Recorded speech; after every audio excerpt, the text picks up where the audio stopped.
So Tyler, take me a little bit back to that. You and Brian decided to hit the brakes. What led to that decision? Man, that was a BK choice. I think he wanted to really step into this solo thing, and so he came to me in September of 2020 and told me he wanted to do that, and so I had to kind of reassess and figure out what I wanted to do, and I knew I wanted to support him and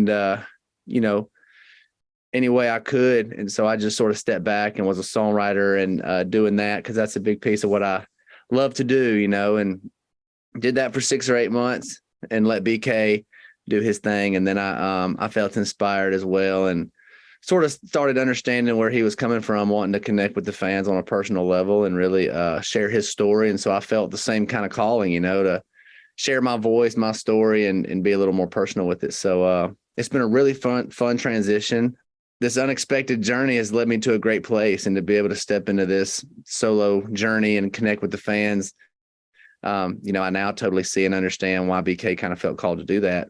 And it's been really cool. We had an incredible journey as Florida Georgia Line, and that was, I wouldn't say it ran its course per se, but it was certainly a great run for a decade, and a lot of great memories. And it felt like the right time. It felt like time to step away from that and step into the solo stuff. And it's been really great. I interviewed you as part of FGL probably 5 or 6 years ago. But Tyler, was this harder or easier? Because, FGL was huge. I mean, there's no other way to put it. Was this easier because you've done it before, or harder because now you have to reintroduce yourself? I would say it was easier. I have a lot. Getting to lean into that experience was amazing. It was a gift that I didn't have the first go around. And also the post-pandemic gratitude, that's something I've really wanted to hold on to, and having that new perspective, that new gratitude to be able to play shows in general has just given me a whole lot of energy and a whole lot of joy.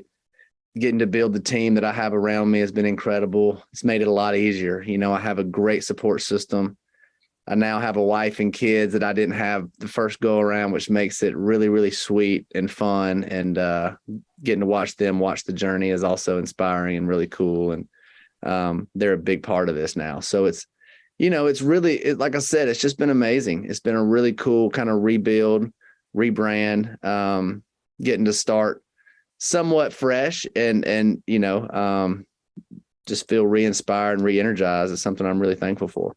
First single, Dancing in the Country, came out last summer. It was after you guys were here at Boots and Hearts up just north of Toronto. How did Keith Urban get involved in that? And then you played some shows with Keith as well. So what was that like to go and be the opener, but also work with him on that song?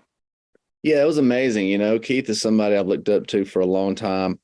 We kind of became buddies and had wanted to write together for a while, and our schedules never really allowed us to. But this specific day, I just texted him and said, "Hey, I'm going to write with John and Ross.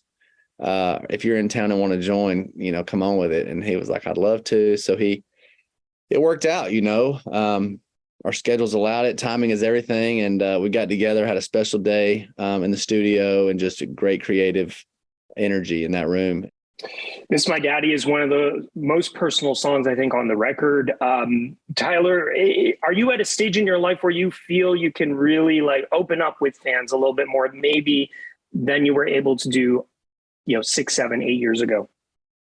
Totally. Being in a duo at times can limit you a little bit on what you can talk about. You don't want to get too personal, because you want it to be about the group, right? About that relationship and our connection with the fans, as opposed to my story and my connection. So again, going back to the need to kind of have an individual story and tell that story is really great. So songs like Miss My Daddy are songs that I wouldn't have probably cut within the dynamic of being in a band. And so, yeah, to be given that opportunity to say, hey, here's a little bit more of who I am. Here's some hard times I've gone through, or here's some things that have happened to me. I hope you guys can relate, and I've heard tons of stories of people telling me how that song has impacted them, for the better, and helped with the healing process the same way that it kind of did for me, in writing it. So that's very fulfilling and rewarding, and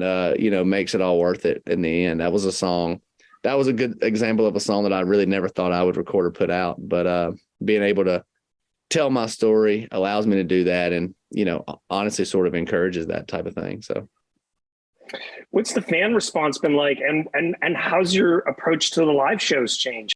Yeah, it's been great. You can tell I feel so supported by the fans, and that's just more incentive to keep going. It motivates me and, gives me that momentum that I really need, to carry on into the next album and continue to write songs. And it's been so much fun. I mean, we're so grateful to be able to play shows, and, again, the live connection is something that I missed for so many years. So just to be able to be back and to be playing new songs and to be able to still go back and tell my story and play some old songs and remind people where I came from is really cool. And it's just and where I'm going. And so a lot of people are joining the journey with me, and it feels special. So it's kind of new and fun and fresh for everybody. And you can feel the positive energy at the live shows for sure.